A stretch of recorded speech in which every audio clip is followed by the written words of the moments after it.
What's poppin' T Squad? It's me, Keisha, and I'm here with tonight's All Tea All Shade Euphoria Season 2, Episode 2 review. Okay, so on tonight's episode, we start off with Nate just got his ass beat by Fesco. Fesco beat his ass for old and new. He stomped a mud hole in that nigga.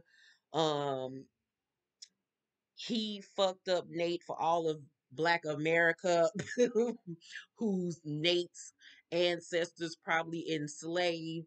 Like, he whooped Nate's big jolly green giant ass. So he of course is in this dream state because he been knocked the fuck out.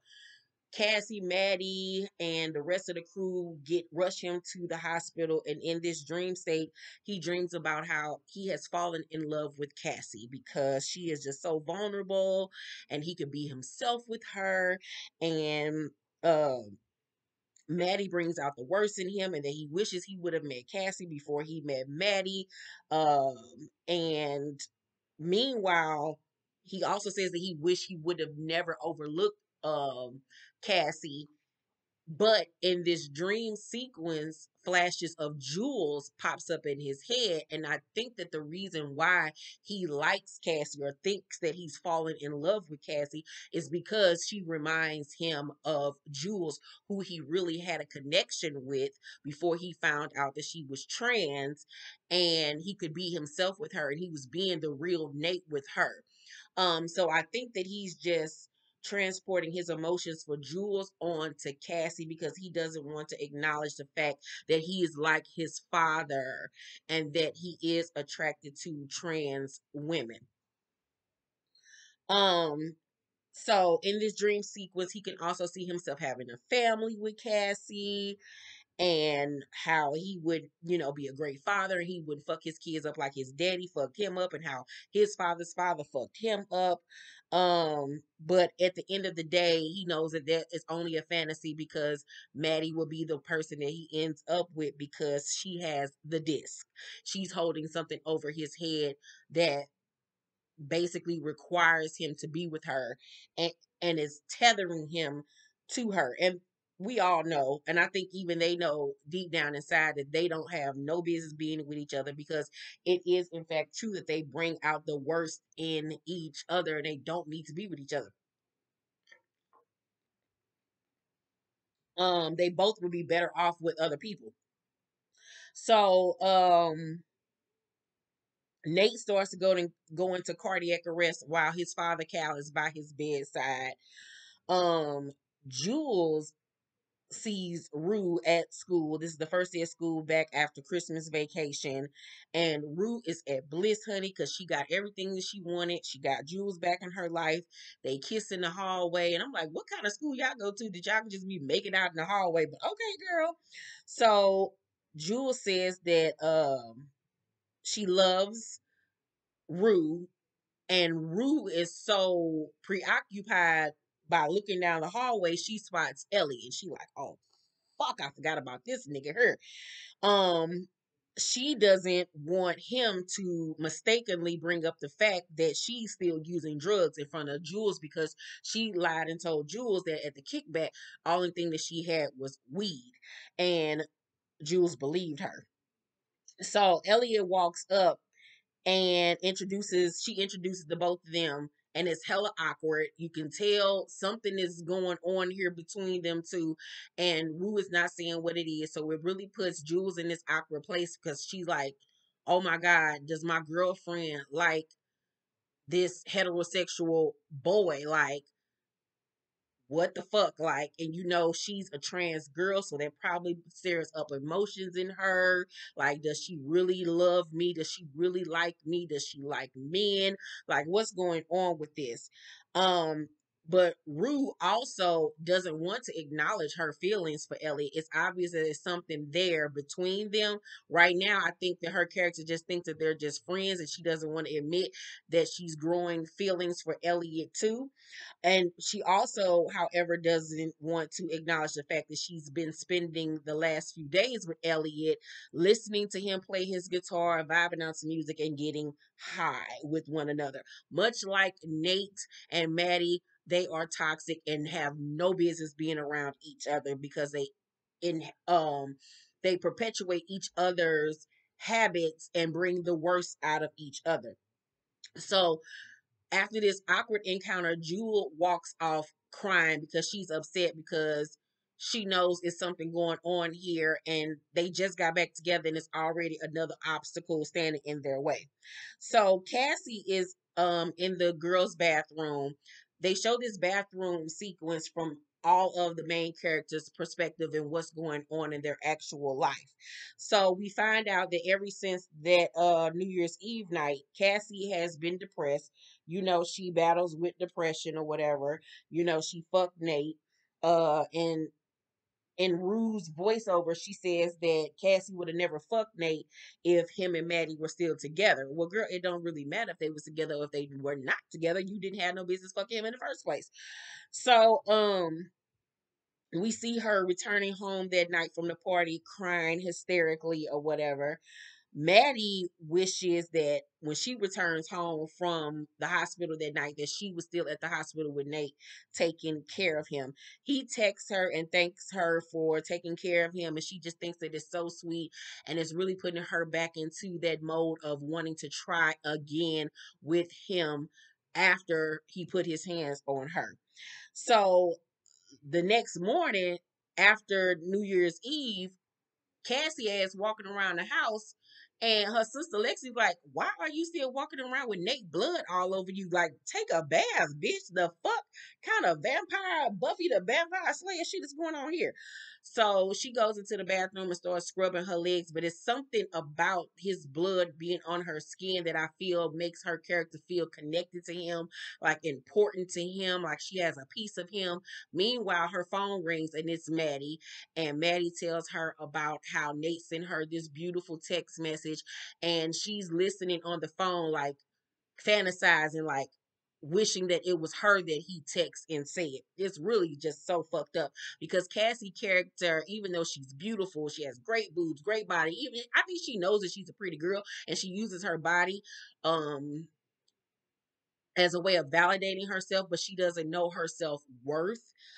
She doesn't have any, and she wants love so bad that she will try to get it any kind of way that she possibly can.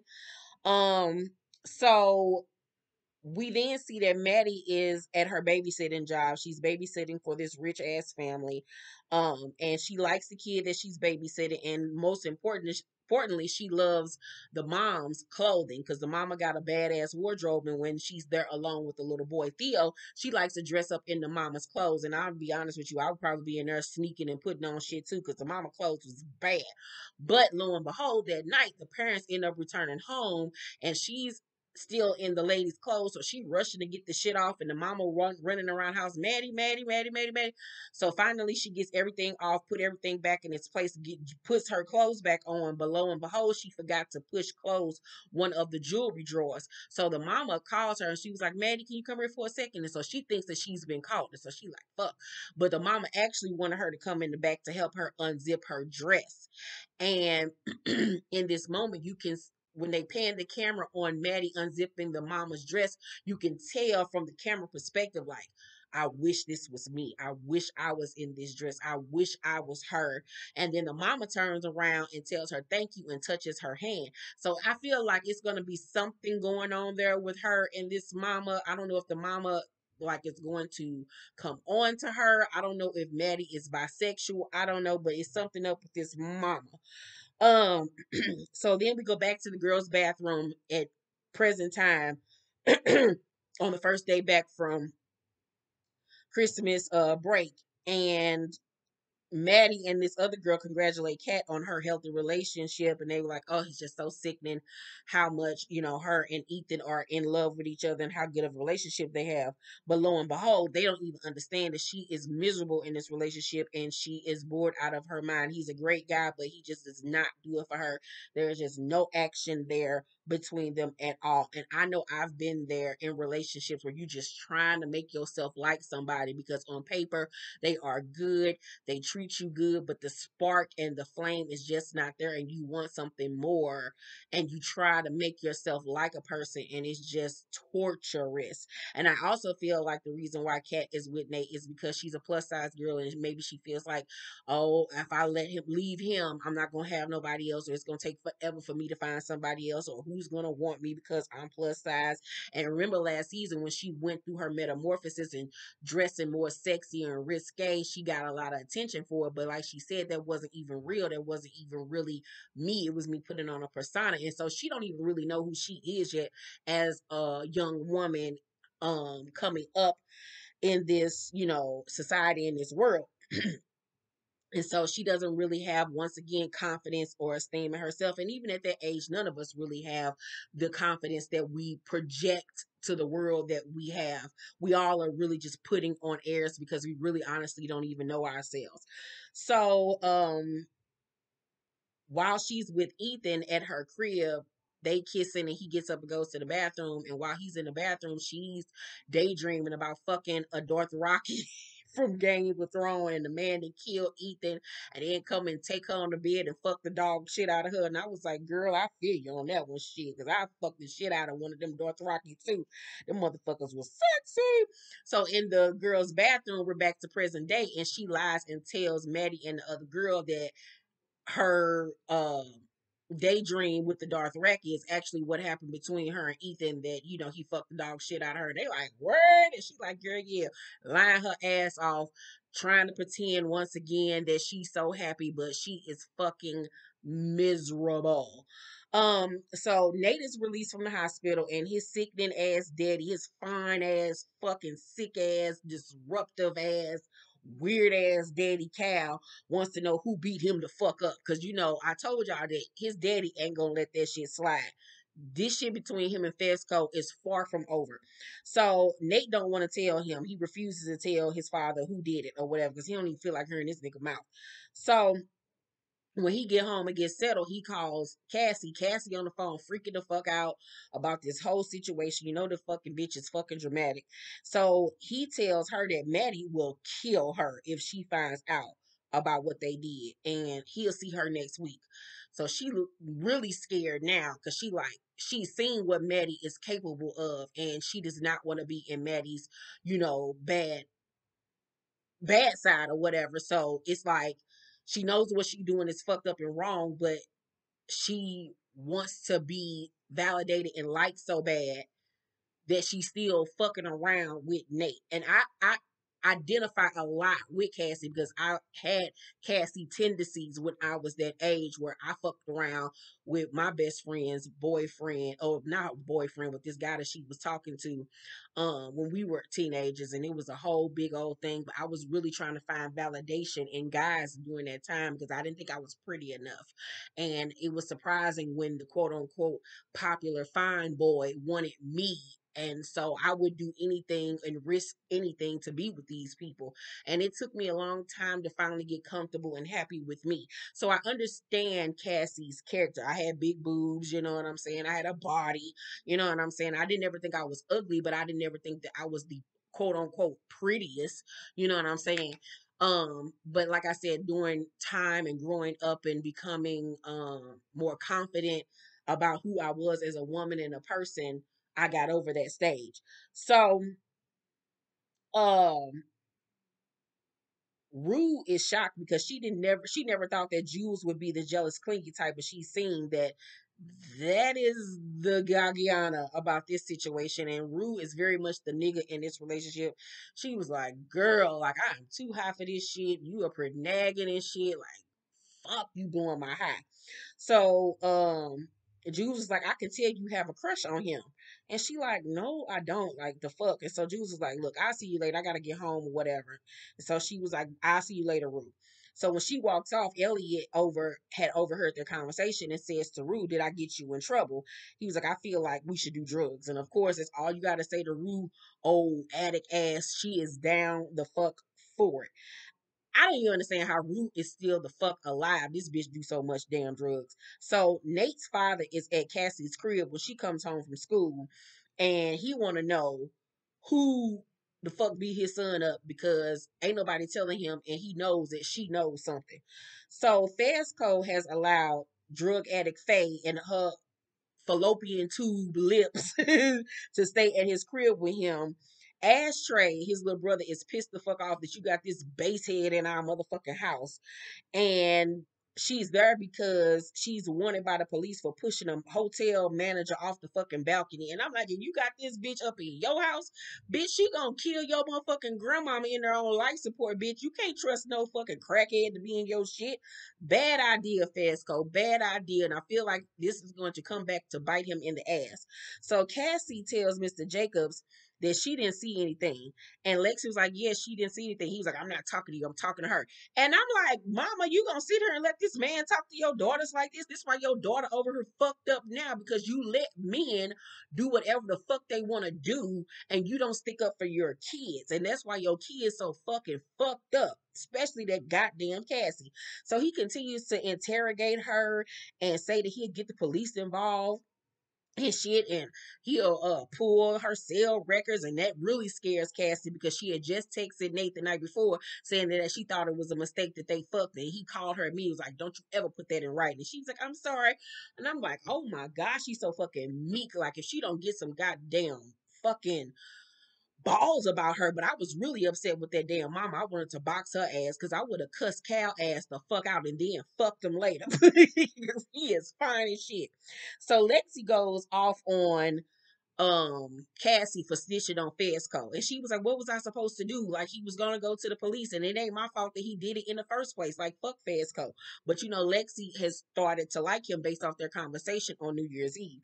So Lexi has been thinking about New Year's Eve night ever since it happened, because it just really fucked her up that, you know, Fesco could be so nice and caring and asking all these questions about her and seeming so interested in her, and then 5 minutes later turn around and damn near kill a man. So she don't know what the fuck to feel. I was like, girl, you got the best of both worlds. Oh, some Miley Cyrus type shit. Fesco is my kind of guy. So we also find out that Lexi never speaks up for herself. She never um calls shit out when it's important. Like, she never told Rue's mama when she knew she was using. And so when Rue um uh overdose, she felt bad. She didn't say it when she saw her, whatever, that mama, her mama boyfriend or whoever doing shit in their house. She didn't say anything. So but this time she decides that she's going to speak up. She's not gonna let something bad happen. So a few days later she decides to head to the gas station or that store or whatever that Fesco family owns. Meanwhile, while she's riding her bike going to the store, Cal is in his truck across the street from the store, watching as she goes in and grabs his gun, and we know that he's about to go into the store. And I was like, oh Lord, are they about to kill Fesco on episode 2? Because I feel like something bad is going to end up happening to Fesco or either Lexi this season, and possibly Ashtray. So Rue is at Elliot house getting high and vibing out to music and shit. Meanwhile, Jules at home drawing and shit, thinking that Rue is at a motherfucking meeting. Her daddy was like, you ready to eat? You know, is Rue coming? She was like, nah, she at a meeting. He was like, you think that this girl is a good influence on you? And she was like, Dad, like, it's cool, it's fine. But Daddy actually got a motherfucking point. So um, Rue tells Elliot about being in love with Jules. It was love at first sight, and she probably felt that way because she recollects that feeling with loss, and she's definitely afraid of losing Jules like she lost her father. And I was very shocked that she was being so open with Elliot, which also shows that she is getting closer and closer with him. And especially when Jules find out how much he knows about Rue, that's gonna really be a problem. Like, is you telling him stuff that I thought was sacred to you that only I knew, you know what I'm saying? Or a few people around you knew. So that's really gonna cause a problem. Like, Rue is really about to end up in a love triangle when it comes to Jules and Elliot. So Rue was like, he was like, so was your daddy the reason why you got on drugs? She was like, it amazes me when people ask that question, like that was the catapult. She was like, even if my daddy was still alive, I'd probably still be doing this shit. And I 100% agree, because she had to sit there and watch her father basically die and be on all these medications. And that's how she started, period. So Ellie was like, you think it's a good idea? We're friends. We might not bring out the best in each other. And Rue was like, I'm okay with that. And she's okay with that because she don't give a fuck about shit. Only thing she give a fuck about is Jules. And that is horrible that she care more about Jules than she do her own damn self. So Kat tries to figure out why she's not in love with Ethan. She does a pros and cons list. We've all done that. She can't find any cons, however. So now at this point, she thinking that she's the problem. So she been laying in the bed just eating and stuff in her face and watching Nikki Tutorial YouTube videos. Shout out to Nikki Tutorials. That was a huge accomplishment to be on Emmy award winning television show. I know she lost her shit tonight. That is just so dope. And for the trans community, period. So while she's sitting there eating her and stuff in her face, she dreams up these skinny beautiful girls that are telling her that she's beautiful and brave, but she don't believe it because she hates herself. And um she screams at all of these figures and thoughts in her head who are telling her to love herself, and she's just freaking the fuck out, screaming and shit. And I'm like, how does her family not hear her screaming in this motherfucker? Is everybody at work? What the fuck is going on here? So then she comes back to reality, and it's her in the bathroom huffing and puffing, and Ethan texts her and tell her that he's on his way.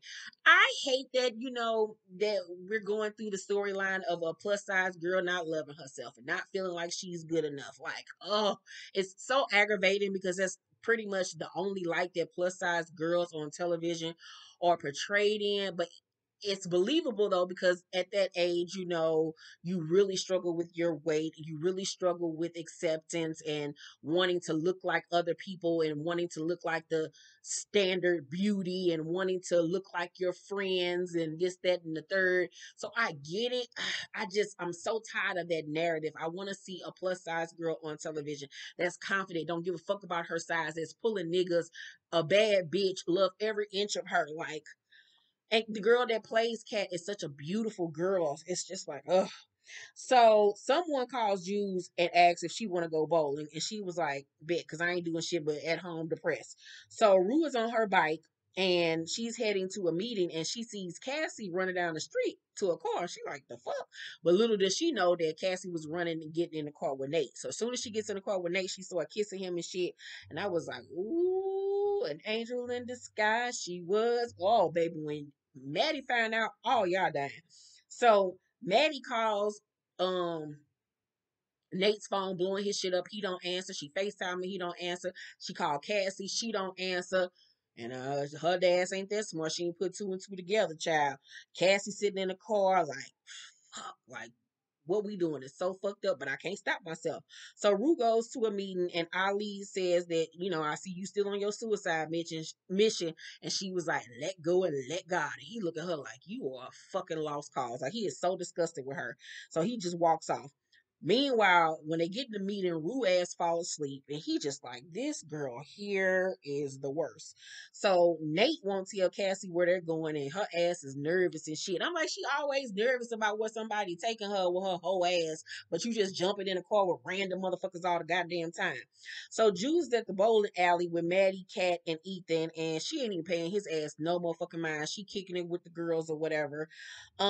Nate tells Cassie, no, I'm sorry, Nate takes Cassie to this lot where a bunch of houses are being um built or whatever. He tells her, I really like you. And she's like, oh my God, because that's all she wants is love and acceptance and male approval. And he was like, I really like you, but what we did shouldn't have happened and we shouldn't see each other anymore. He was like, I'm really sorry. Cause, he thinks in his head that he really likes her and that this could be a thing, but you know, her being Maddie's homegirl and Maddie having the disc is really fucking shit up.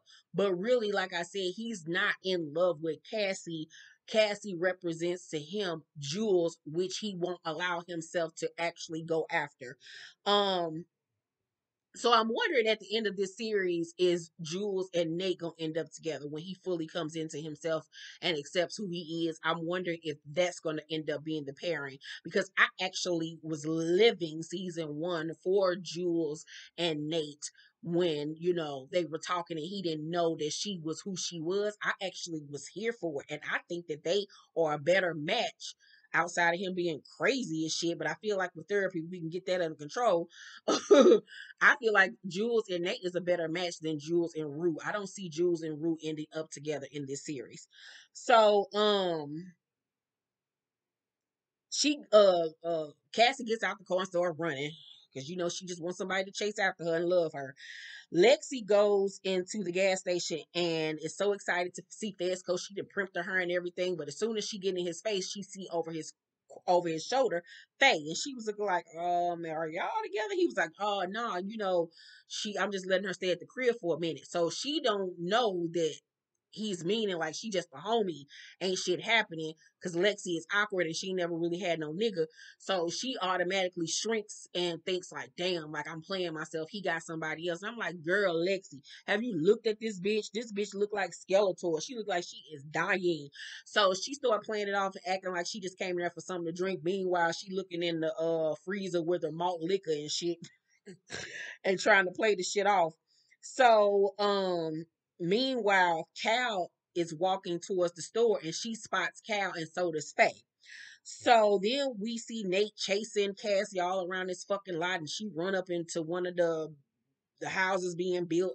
He follow her, and he starts to eat her out or whatever, says, you don't know how much power you have.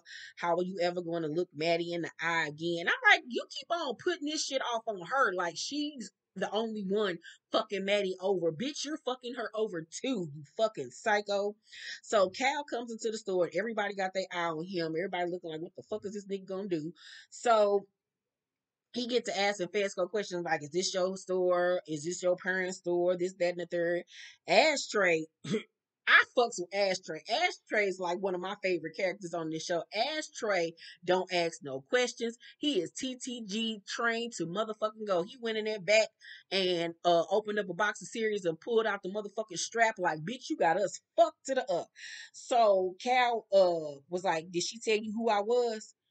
And everybody just looking at him like, what's the tea, bitch? Like, make a move, bitch. And he was like, I'm just a concerned father. And he leaves at 20 and then he leaves the store. And Fesco watches him as he leaves, like knowing that this ain't the end of this shit. This motherfucker just giving my ass a warning. So Maddie tells Jules that she'll never find the kind of love that Kat and Ethan have, not even knowing that this ain't no love.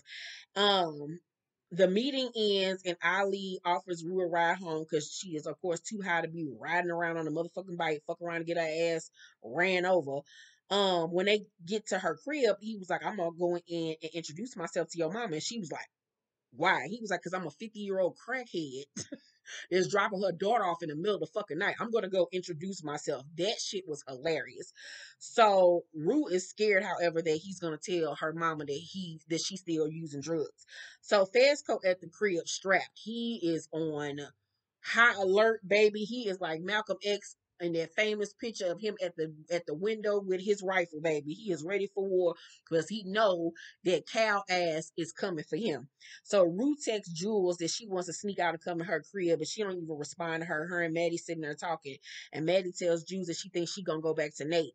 And Jules is like, don't do that, girl. Like, don't do it. Don't do it, Bernie. Don't do it. And she was like, I don't think I can stop myself because she's so used to toxicity that she don't know no other way to be in a relationship. You know what I'm saying? So Jules tells her, I wish you saw yourself the way the world sees you, because the world sees Maddie as this confident bad bitch when really she got one of the lowest self-esteems out of anybody. So Rue's mom asks Ali, is she doing well? And he look at Rue ass and he was like, I can't tell if that's a question or a statement. He was like, she got a long way to go, but so did I at her age. And I could just tell by the way Mama was looking at him, like Mama was wanting to slide them panties to the side and tell Ali to come take a ride, baby. So Ali leaves and the mama tell Rue that, he kind of cute, girl. This might be your new daddy, crackhead and all. And I'm like, Mama, see, you ever making a bad decision again. So Cassie returns home after fucking on Nate. Fesco heard a noise in the middle of the night and grabbed the strap, walking around the house checking rooms and shit. And lo and behold, Faye ass that fell out the fuck in the fucking bathroom and shit from getting too high. Um, and she was like, is the rumor true that you killed Mouse? And I can't remember if he answered her or not, but he was looking out the windows, still checking to see if anybody was outside. Who's there creeping in my window? Pow! Nobody. Now I swear to God, y'all, I thought that when he was closing the blinds, that Cal Daddy was gonna shoot his ass from across the street and kill him. Woo, I was not ready for that. So, Nate returns home that night to his father in his room, and Cal asking him why he let some pump drug dealer beat him the fuck up. And Nate was like, look, girl, I don't think you even want me to answer that. He was like, tell me. So he was like, let me close the door because I don't think you want mama to hear this. He was like, remember that girl, Jules, that you fucked? She told her girlfriend or her friend, and then her friend told his friend, and they've been threatening to go to police and tell the police how you around her fucking on little kids. Yeah, maybe I was sticking up for you, bitch. So the daddy like, oh my God. He was like, I need to apologize. He was like, I don't want your apology. And the daddy was like, I didn't know she went to your school. He was like, yeah, like, nigga, it don't fucking matter, you fucking psycho. Like, you're fucking on trans girls and like you married, you videotaping the shit. Like, what the fuck is wrong with you? And that's why Nate's so fucked up because of his daddy.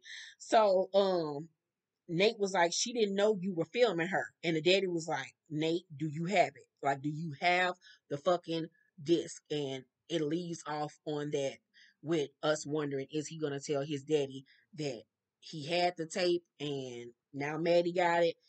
Baby, so now Maddie ass about to be in danger because, Cal the type of motherfucker that's going to die before he lets the world know that he is, into trans women, child. Whew, a mess.